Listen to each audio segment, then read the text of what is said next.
He kidnaps a little girl, raises her as his own daughter, then forces her to marry him. Years later, after her suspicious death, he murders her son. And unbelievably, that's just the start. Franklin Delano Floyd's trail of kidnappings, abuse, stolen identities, and murder is darker than you can imagine. But the real mystery is, how did he manage to get away with it for so long? I'm Chris. Thanks for watching. Let's recap.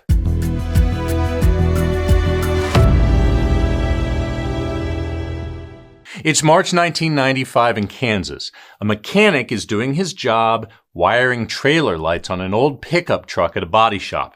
Ordinary day until he spots something off. Tucked on top of the gas tank, wedged like a dirty little secret, is a sealed envelope, wrapped up tight with masking tape like someone really didn't want it found. He brings it inside, rips it open, then freezes. Inside are 97 photographs, but not just photos. These are shredded pieces, sliced like someone had a panicked midnight date with a pair of scissors. And yet, even in fragments, the horror bleeds through. Women, children, posed in ways so degrading, so disturbing, you almost wish they had stayed destroyed. And then the nightmare centerpiece. Images of a woman, bound, blindfolded, beaten, her body still marked with fresh tan lines, a tiny, cruel clue that she might have come from somewhere warm, alive, and free before this. This isn't evidence you sit on. This is the kind of thing that turns your stomach and screams for sirens. So the mechanic does the only thing he can. He picks up the phone and calls the police. Because at that moment, it's clear this isn't just trash tucked in a gas tank. It's a trail of a predator. And as it turns out, that trail has already started to surface. Just 2 days earlier and over 1,000 miles away in Florida, where a human skull is found, half buried in swampy ground off a highway. Scattered around the site are silicone breast implants, bits of clothing, broken jewelry, fake nails, even a clump of hair. That victim will later be identified as 19-year-old Cheryl Ann Commesso. She vanished back in 1989, and now, paired with that hidden envelope of disturbing photographs, these grisly discoveries are about to blow open a trail of kidnappings, lies, and murders. But to understand how we got here, skulls in swamps, photos in gas tanks, you have to rewind, because this story begins 20 years earlier with a different family, a different name, and one stolen little girl. It's 1974. Franklin Delano Floyd, though back then he's calling himself Brandon Williams, marries a woman with 4 kids, 3 girls and a boy. Now, here's the problem. Franklin is not a guy you want around your kids. He's a convicted felon already packing a rap sheet that includes kidnapping and bank robbery. And he's currently on the run from his parole officer. And then, just weeks into his new marriage, disaster strikes. The mother gets locked up for 30 days. Bad checks. Not great, but survivable. Unless your new husband is Franklin Floyd. Because while she's inside, he does the unthinkable. He kidnaps her children. The boy gets put up for adoption. He's tracked down decades later. 2 of the girls are dumped with social services, but the last one, the oldest, 5-year-old Suzanne Sevakis, Franklin keeps her for himself. From that point on, the 2 of them vanish into America, bouncing from state to state, changing names like socks, posing as father and daughter. But behind the fake IDs and forged paperwork, the truth is darker. Franklin Delano Floyd has just stolen a child, and he is never giving her back. Suzanne Sevakis finally resurfaces in Georgia, only now she is no longer Suzanne. She's Sharon Marshall, and Sharon is thriving. She's friendly, popular, smart. She's the kind of girl teachers rave about and classmates gravitate to. Gifted program? Check. Junior ROTC? Check. Science club? Of course. She's got big dreams, too. Aerospace engineering. Georgia Tech accepts her with a full scholarship. This girl is on track to literally launch herself into the stars. But she never gets there. Instead, she drops a bombshell on her friends. She's pregnant.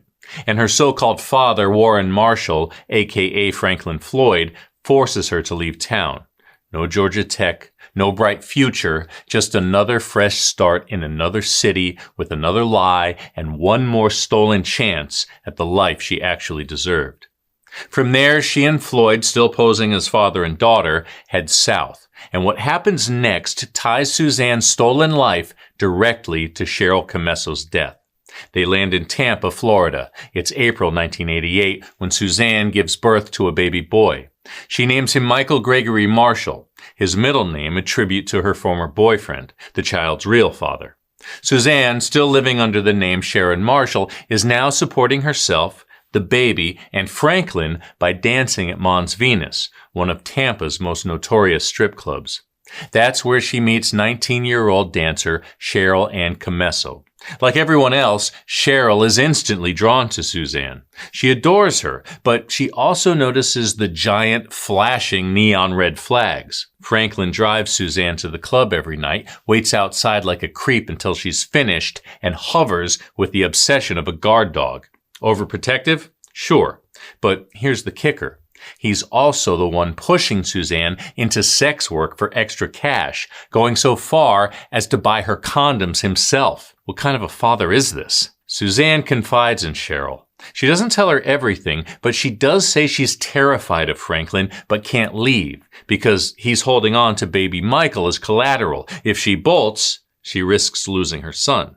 So Cheryl tries to help the only way she can. She reports Suzanne for welfare fraud, hoping it will trigger social services to step in and get both mother and child away from Franklin's grip. But instead of saving them, that act of kindness seals Cheryl's fate. Franklin retaliates in the most brutal way. He kidnaps Cheryl, ties her up, blindfolds her, tortures her, and finally shoots her twice in the head. Her body is dumped by the freeway as Franklin takes off again with Suzanne and baby Michael in tow. But Franklin makes one colossal mistake, the kind of mistake only a narcissistic monster makes. He takes photos, pictures of Cheryl's torture, and he keeps them like twisted trophies. Years later, those very images will resurface, taped under a truck in Kansas, finally exposing him for what he really is. But we're not quite at that reveal yet. After Tampa, Franklin drags Suzanne and baby Michael to New Orleans, and here the mask finally slips. He doesn't even bother pretending to be her father anymore. Instead, he marches her into a courthouse and marries her. The names on the paperwork are Tanya and Clarence Hughes. Fake, of course, but the marriage is horrifyingly real. But it all comes to a shocking end in Oklahoma, and the way it happens leaves questions that still haunt this case. It's spring 1990. Suzanne, now going by Tanya Hughes, is just shy of her 21st birthday. She's walking back to a motel in Oklahoma City with a bag of groceries. Franklin and baby Michael are nearby. They're all in town for a doctor's appointment. And then it happens. A car slams into her, a brutal hit and run. Suzanne clings to life for a few days, but doesn't make it. To this day, no one has ever been charged, but if you're thinking, wait a second, Franklin was right there, you're not alone. The suspicion has always been that he did it, but without a confession and with no proof, he walked away clean. And here's where it gets even stranger. Shortly after Suzanne's death, Franklin hands little Michael over to Oklahoma Child Services, then vanishes. Just disappears into thin air, leaving Michael behind like a pawn in a sick, unfinished game. Now, remember way back when Franklin first latched on to Suzanne's mother, and we mentioned he was already on the run from parole? Well, that little loose end is about to finally come back around. A few months after Suzanne's death, Franklin is picked up in Georgia. He's sent back to prison to finish the bank robbery sentence he's been ducking since 1973. And here's where another truth surfaces. A blood test proves Michael is not his biological son. But here's the chilling part. That fact means nothing to Franklin. Biology doesn't matter. Control does. So when he's released in 1993, his obsession sharpens into one singular goal, getting Michael back. And he does it in the most brutal way imaginable. September 1994, Indian Meridian Elementary School in Choctaw, Oklahoma.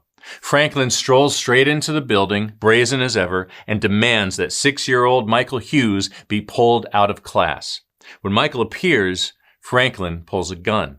He forces the boy and the school principal into the parking lot, hijacks the principal's truck, and drives them into the woods. There, he handcuffs the principal to a tree and vanishes with Michael. As they head toward Dallas, Michael is just being what he is, a typical, restless 6-year-old. But to Franklin, that's unforgivable. Enraged, he pulls out a gun and shoots the child twice in the back of the head. He buries him near the last interstate exit leaving Oklahoma. To this day, Michael's body has never been found. After killing Michael, Franklin keeps driving into Texas. He abandons the stolen truck outside a Wonder Bread factory in Dallas. By October 1994, the truck is towed. Police run the VIN and see it had been reported stolen in Oklahoma. The insurance company sells it off as a theft return. And that's how, months later, the truck ends up in a Kansas auto body shop where a mechanic discovers that taped-up envelope of sickening photographs hidden above the gas tank. March 1995, the moment the truth finally starts to unravel. But Franklin is already in prison where he belongs. Cops caught up with him in Kentucky, and he was eventually convicted of kidnapping. But when detectives start digging deeper into Michael's disappearance, they realized the story was darker than a single abduction. And now, with those photos in hand and Cheryl Comesso's remains identified, investigators can finally tie Franklin Delano Floyd to her brutal murder as well. Even with Franklin behind bars, Suzanne's story isn't finished. In fact, she doesn't even get her real name back until 2014, 24 years after she's already dead. And how it happens is wild enough to be its own documentary. Before she dies, she gives up a baby girl for adoption. That child grows up safe and loved with no clue about her birth mother's tragic past. Then a book comes out about the case, A Beautiful Child, the one that later inspires Netflix's Girl in the Picture. On the cover is a photo of the woman we've been following under all those aliases. The adoptive mother recognizes her instantly. She'd met the pair in the hospital when the baby was born. She and her daughter read the book, then reach out to the author and offer DNA to confirm the truth. And just like that, after decades of lies and stolen futures, Suzanne Sevakis finally gets her name back. Meanwhile, Franklin Delano Floyd is on death row in Florida. In 2014, he finally admits what everyone suspects. He murdered 6-year-old Michael Hughes shortly after kidnapping him, and he kidnapped Suzanne as a child. But on the so-called accident that killed her, he never confesses. In 2023, he died of natural causes at age 79. No remorse, no closure. He took his secrets to the grave.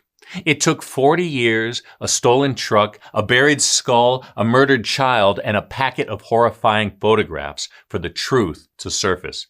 And this is just the recap. Watch Girl in the Picture on Netflix to dive even deeper into this insane story.